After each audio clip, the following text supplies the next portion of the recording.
સમગ્ર રાજ્યમાં ચોમેર વરસાદી માહોલ જામ્યો છે।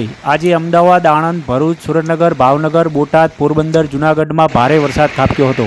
રેડ એલર્ટને લઈને અનેક જગ્યાઓએ નદી નાળાઓ પર છલકાયા છે, જ્યારે બનાસકાંઠા, પાટણ, મહેસાણા, સાબરકાંઠા, ગાંધીનગર, અરવલ્લી, ખેડા, વડોદરા, સુરત, નવસારી, વલસાડ, દમણ, દાદરા નગર હવેલી, રાજકોટ, જામનગર, અમરેલી, મોરબી, દ્વારકા, ગીર સોમનાથ અને કચ્છમાં પણ ભારેથી અતિ ભારે વરસાદની પણ આગાહી આપવામાં આવી છે। ત્યારે રાજ્યમાં ભારે વરસાદને લઈને ગાંધીનગરમાં ઇમરજન્સી બેઠક બોલાવવામાં આવી હતી, જેમાં મુખ્યમંત્રી ભૂપેન્દ્ર પટેલ સહિત ઉચ્ચ અધિકારીઓની ઉપસ્થિતિમાં રાજ્યની પ્રવર્તમાન પરિસ્થિતિને લઈને બેઠક યોજવામાં આવી હતી। ભાવનગર અને બોટાદ જિલ્લામાં આવતીકાલે તમામ શાળાઓ રજા રાખવા માટે આદેશ કરવામાં આવ્યો છે। અત્યાર સુધી વાત કરીએ તો બોટાદમાં 5 લોકો લાપતા જોવા મળી રહ્યા છે। અમરેલીમાં 2 લોકોના મોત નીપજ્યા છે। આવતીકાલે પણ હવામાન વિભાગ દ્વારા અનેક જિલ્લાઓમાં ભારે વરસાદની આગાહી આપવામાં આવી છે। 18 જૂનના રોજ ગુજરાતના અરવલ્લી, દાહોદ, મહીસાગર, ડાંગ, નવસારી, વલસાડ, દમણ, દાદરાનગર હવેલી અલગ અલગ સ્થળોએ ભારેથી અતિ ભારે વરસાદને લઈને હવામાન વિભાગની આગાહી આપવામાં આવી છે। આગામી 7 દિવસની હવામાન વિભાગની આગાહીને લઈને રાજ્યમાં વરસાદ માટે અત્યારે લો પ્રેશર સિસ્ટમ સક્રિય થયું છે। આગામી 7 દિવસમાં ભારેથી અતિ ભારે વરસાદની આગાહી આપવામાં આવી છે, જેમાં અમદાવાદ, આણંદ, ભરૂચ, સુરેન્દ્રનગર, ભાવનગર, બોટાદ, પોરબંદર, જૂનાગઢમાં રેડ એલર્ટ આપવામાં આવ્યું છે। સાથે બનાસકાંઠા, પાટણ, મહેસાણા, સાબરકાંઠા, ગાંધીનગર, અરવલ્લી, ખેડા, વડોદરા, સુરત, નવસારી, વલસાડ, દાદરાનગર હવેલી, રાજકોટ, જામનગર, અમરેલી, મોરબી, દ્વારકા, ગીર સોમનાથ અને કચ્છમાં ભારેથી અતિ ભારે વરસાદની આગાહી કરવામાં આવી છે। વાત કરીએ તો રાજ્યમાં ચોમાસાના પ્રારંભે જ 2 દિવસમાં રાજ્યમાં કુલ 7.90% વરસાદ ખાબક્યો છે। 5 તાલુકામાં 251થી 300 મિલીમીટર તેમજ 40 તાલુકામાં 51થી 100 મિલીમીટર, 6 તાલુકામાં 151થી 200 મિલીમીટર, 181 તાલુકામાં 50 મિલીમીટર જેટલો વરસાદ નોંધવા પામ્યો છે। વાત કરીએ તો સૌરાષ્ટ્રના મોરબી જિલ્લામાં છેલ્લા 2 કલાકથી ભારે વરસાદ ખાબક્યો હતો અને રસ્તામાં ચોમેર પાણી પથરાયા હતા। સાંજે 7 વાગ્યા સુધીની વાત કરીએ તો હવામાન વિભાગ દ્વારા મળતી માહિતી મુજબ કચ્છ, જામનગર, રાજકોટ, મોરબી, સુરેન્દ્રનગર, પાટણ, બનાસકાંઠામાં રેડ એલર્ટ આપવામાં આવ્યું છે। અમદાવાદની વાત કરીએ તો અમદાવાદમાં પણ ખુદ મંત્રીના વિસ્તારમાં જ ચોમેર પાણી ભરાયેલા જોવા મળી રહ્યા છે। ગુજરાત રાજ્યમાં જોવા જઈએ તો વિધિવત ચોમાસાનું આગમન થઈ રહ્યું છે, ત્યારે બપોરે 2 વાગ્યા સુધીમાં 151 તાલુકામાં વરસાદ ખાબક્યો હતો, જેમાં બોટાદના બરવાળા તાલુકામાં 6.38 ઇંચ જેટલો વરસાદ જોવા મળી રહ્યો છે। સુરેન્દ્રનગરના સાયલામાં અને મૂડીમાં 5.5 ઇંચ જેટલો વરસાદ ખાબક્યો છે। બનાસકાંઠા, પાટણ, મહેસાણા સહિત ઉત્તર ગુજરાત અને સૌરાષ્ટ્રના અન્ય જિલ્લાઓ પર ઓરેન્જ એલર્ટ આપવામાં આવ્યું છે। સુરેન્દ્રનગરમાં ભારે વરસાદને કારણે રુદ્રેશ્વર તળાવમાં ફસાયેલા એક વ્યક્તિઓને સ્થાનિક વહીવટીતંત્ર દ્વારા 20 કલાકની ભારે જહેમત બાદ રેસ્ક્યુ કરવામાં આવ્યું હતું। રાજુલા પંથકમાં પણ વરસાદને લઈને ભારે તારાજી સર્જવામાં આવી છે। ઉપરવાસના વરસાદને કારણે અનેક ચેક ડેમો અને નદી નાળા પણ પ્રભાવિત થયા છે। ભાવનગર જિલ્લામાં આવેલો ખારો ડેમ પણ ઓવરફ્લો થયો છે। હજુ આગામી 7 દિવસ પણ હવામાન વિભાગ દ્વારા અનેક જિલ્લાઓમાં રેડ એલર્ટની સાથે ભારેથી અતિ ભારે વરસાદ ખાબકવાને લઈને આગાહી કરવામાં આવી છે।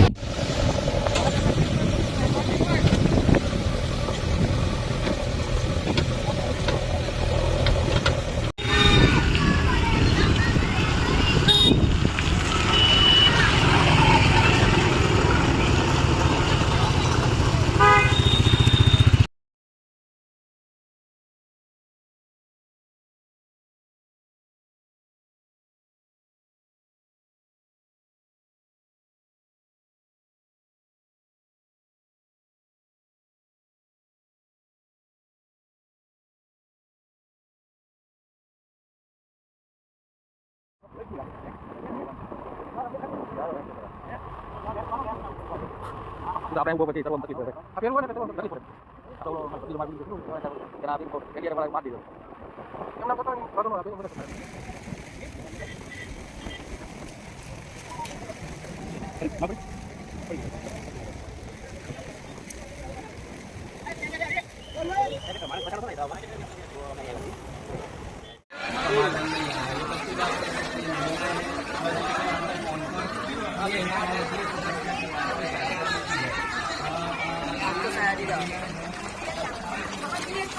अच्छा वो बाहर भी बैठे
કઈ નહીં થાય.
પછી વચ્ચે પછી મારો બાપુ આ બાજુ ઊભો થઈને ઉતારું બેટા આને દેખો